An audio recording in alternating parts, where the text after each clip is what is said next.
Hello and welcome to my thoughts on Zen and the Art of Gazeebo Repair. If you haven't read it yet, you can click here and I'll read it for you. Alright, everyone ready? Let's go.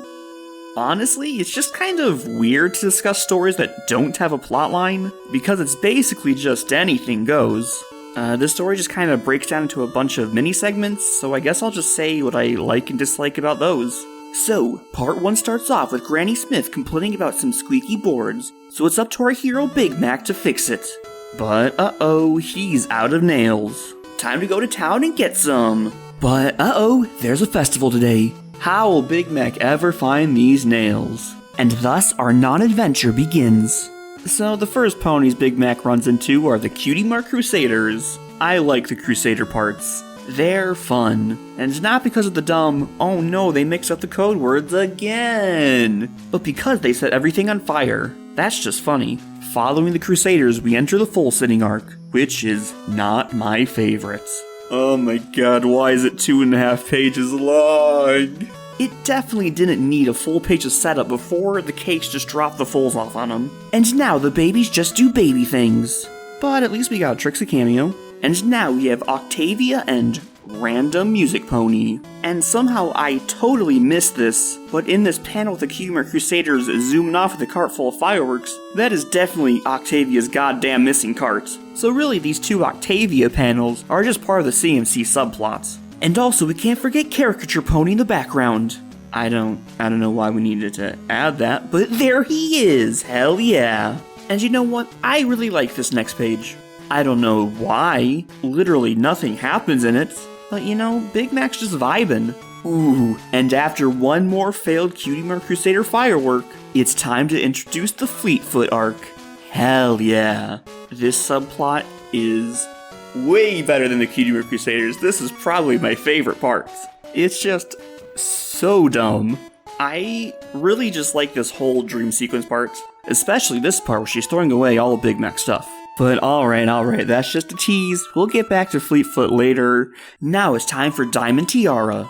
And why it takes Big Mac so long to walk away? Who knows? But honestly, that scene lasted for too long. And also, I'm really curious why Lyra's so sad about this chair. I tried looking through the earlier parts of the comic, and she's there one time, by the craft tent.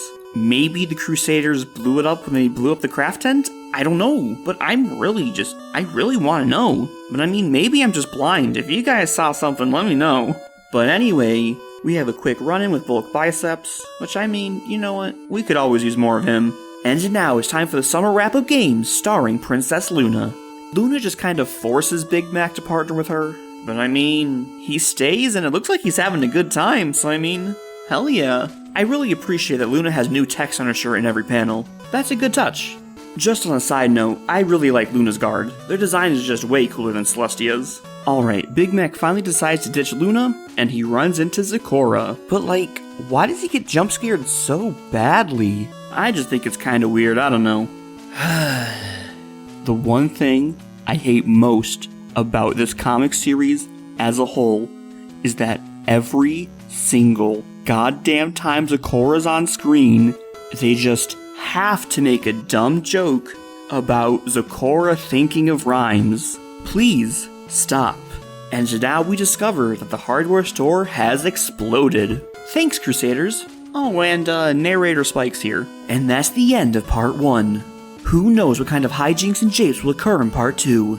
Except we already know, but that's my transition. After discovering that Lugna has left his burning building, Big Mac must brave the festival one more time to find him. What a tragedy. And what better way to start the day with a rousing round of ball toss? Other than a round of guess your height, age, or sex, obviously.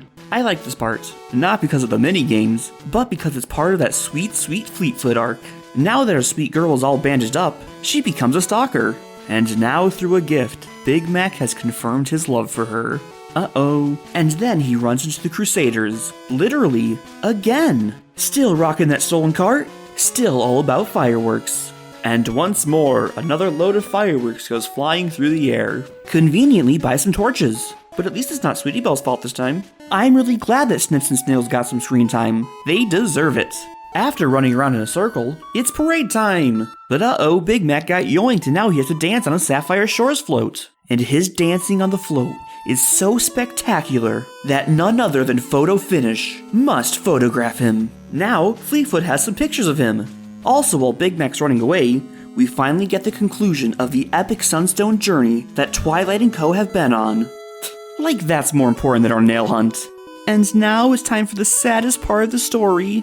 Poor lonely Spike can't get any pony to buy a kiss from him. He only wants one.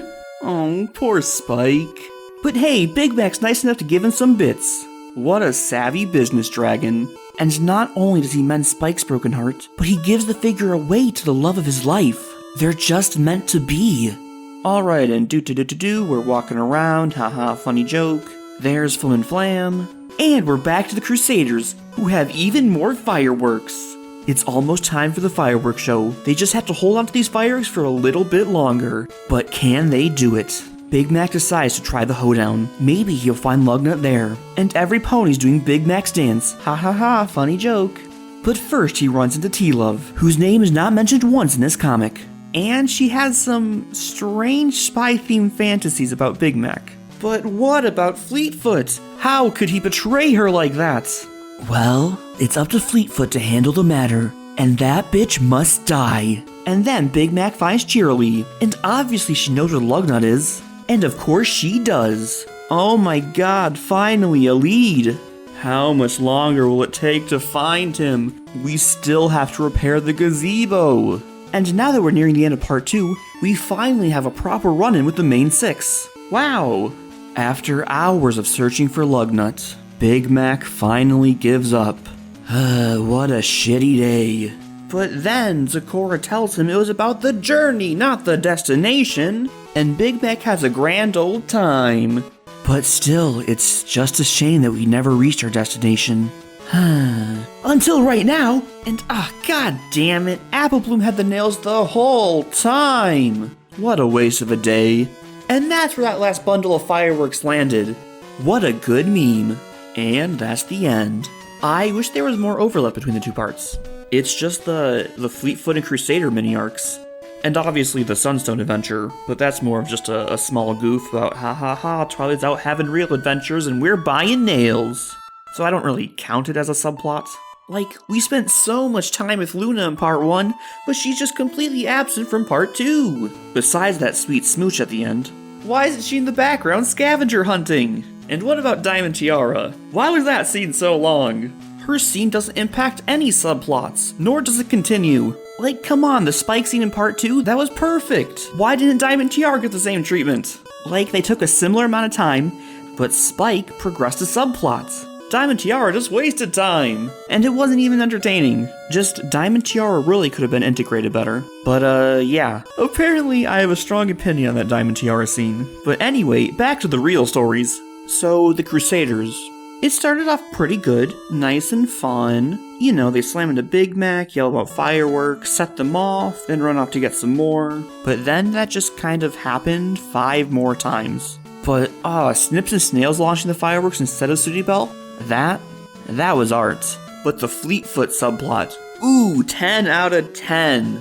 Besides just being ridiculous, she's just a good tool for tying a bunch of random scenes together. Big Mac playing carnival games, dancing on Sapphire Shore's float, his run-ins with Spike and T-Love, they just all lead back to Fleetfoot. Alright, so let's talk about the main plot, the nail hunt.